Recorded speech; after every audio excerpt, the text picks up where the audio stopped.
Hello everyone. आज हम इस वीडियो में बिहार डीएलएड सेकेंड ईयर के फर्स्ट पेपर S1 के यूनिट के बारे में जानेंगे।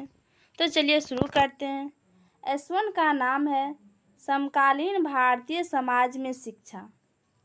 समकालीन भारतीय समाज में शिक्षा। इसमें कुल 5 यूनिट हैं। यूनिट फर्स्ट, समकालीन भारतीय समाज की चुनौतियां और शिक्षा। यूनिट फर्स्ट का नाम है समकालीन भारतीय समाज की चुनौतियां और शिक्षा। इसका जो फर्स्ट पॉइंट है, विविधता, असमानता तथा वंचना, अवधारणात्मक समझ तथा शैक्षिक संदर्भ। इस पॉइंट के अंतर्गत विविधता से आप क्या समझते हैं, असमानता से आप क्या समझते हैं और वंचना किसे कहते हैं, इस सब की अवधारणा, इसका शैक्षिक संदर्भ, इस सब को पढ़ना होता है। अगला पॉइंट है सत्ता, समाज में सत्ता, वर्चस्व तथा प्रतिरोध, अवधारणा, प्रकार, कारकों तथा प्रभावों की समझ। इस पॉइंट में सत्ता से आप क्या समझते हैं, इसका क्या अवधारणा है, इस सब को पढ़ना होता है। अगला पॉइंट है समता, समानता और सामाजिक न्याय के लिए शिक्षा, अवधारणा, आवश्यकता तथा अवरोध। इसमें समता से आप क्या समझते हैं, समता और समानता में क्या अंतर है, सामाजिक न्याय से आप क्या समझते हैं, इसकी क्या अवधारणा है, इस सब को इस पॉइंट के अंतर्गत पढ़ना होता है। Unit second. यूनिट सेकंड का नाम है शिक्षा के समकालीन मुद्दे। यूनिट सेकंड का नाम है शिक्षा के समकालीन मुद्दे।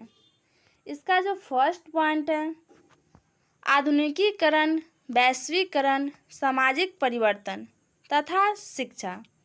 इसमें आधुनिकीकरण से आप क्या समझते हैं, वैश्वीकरण की क्या अवधारणा है, सामाजिक परिवर्तन और शिक्षा में क्या संबंध है, इस सब को इस पॉइंट में पढ़ना होता है। सेकेंड पॉइंट है शिक्षा में गुणवत्ता का सवाल, यानी गुणवत्तापूर्ण शिक्षा कैसी होनी चाहिए, किस तरह का शिक्षा बच्चों को मिलना चाहिए, इस सब के बारे में इस पॉइंट में हम जानकारी प्राप्त करते हैं। अगला पॉइंट है सार्वजनिक शिक्षा बनाम निजी शिक्षा, यानी सार्वजनिक शिक्षा क्या है, निजी शिक्षा क्या है, इस सब को इस पॉइंट में पढ़ना होता है। अगला पॉइंट है शिक्षा का निजीकरण, उदारवादी दृष्टिकोण तथा आलोचनात्मक विमर्श, यानी इसमें उदारवादी दृष्टिकोण क्या है, शिक्षा का निजीकरण क्या है, इसका आलोचनात्मक विमर्श क्या होना चाहिए, इस सब को इस पॉइंट में पढ़ते हैं। अगला पॉइंट है अभिवंचित तथा उपेक्षित वर्ग के लिए शिक्षा, यानी जो वर्ग वंचित रह जाते हैं उसका शिक्षा किस तरह से होना चाहिए, या उपेक्षित वर्ग के लिए शिक्षा कैसा होना चाहिए, इस सब को इस पॉइंट में पढ़ना होता है। अगला पॉइंट है समान विद्यालय व्यवस्था, यानी समान विद्यालय में हर एक बच्चे को पढ़ाना चाहिए, किसी से किसी तरह का भेदभाव नहीं करना चाहिए, इस सब को इस पॉइंट में पढ़ना होता है। अगला है यूनिट 3 शिक्षा के राजनीतिक एवं संवैधानिक संदर्भ। यूनिट 3 है शिक्षा के राजनैतिक एवं संवैधानिक संदर्भ। इसका जो फर्स्ट पॉइंट है राज्य, लोकतंत्र और शिक्षा भारतीय संविधान के संदर्भ में। इसमें संविधान, भारतीय संविधान में लोकतंत्र, शिक्षा, इस सब का महत्व जो दिया गया है उस सब के बारे में पढ़ना होता है। अगला पॉइंट है शिक्षा का सार्वभौमिकरण, अवधारणा, अवरोध एवं राज्य की भूमिका, यानी शिक्षा के सार्वभौमिकरण से आप क्या समझते हैं, इसकी क्या अवधारणा है, इस सब को इस पॉइंट में पढ़ना होता है। अगला पॉइंट है बच्चे और शिक्षा का अधिकार, संवैधानिक प्रावधान एवं संबंधित विमर्शों के परिप्रेक्ष्य में बच्चे और शिक्षा का जो अधिकार होना चाहिए, इस सब को इस पॉइंट में पढ़ना होता है। अगला पॉइंट है राष्ट्रीय विकास और शिक्षा, यानी राष्ट्रीय विकास में शिक्षा का क्या महत्व है, इस सब को इस पॉइंट में पढ़ना होता है। अब है यूनिट 4 शिक्षा और सामाजिक अपेक्षाएं। यूनिट 4 का नाम है शिक्षा और सामाजिक अपेक्षाएं। इसका जो फर्स्ट पॉइंट है, शिक्षा, विद्यालय तथा समुदाय, अपेक्षा, समकालीन बदलाव तथा प्रभाव। यानी इसमें शिक्षा, विद्यालय और समुदाय की क्या अपेक्षा होनी चाहिए, इसका क्या बदलाव और प्रभाव, इस सबको इस पॉइंट में पढ़ना होता है। सेकेंड पॉइंट है शिक्षाई संस्थाएं सामाजिक परिवर्तन व पुनर्निर्माण के अभिकरण के रूप में।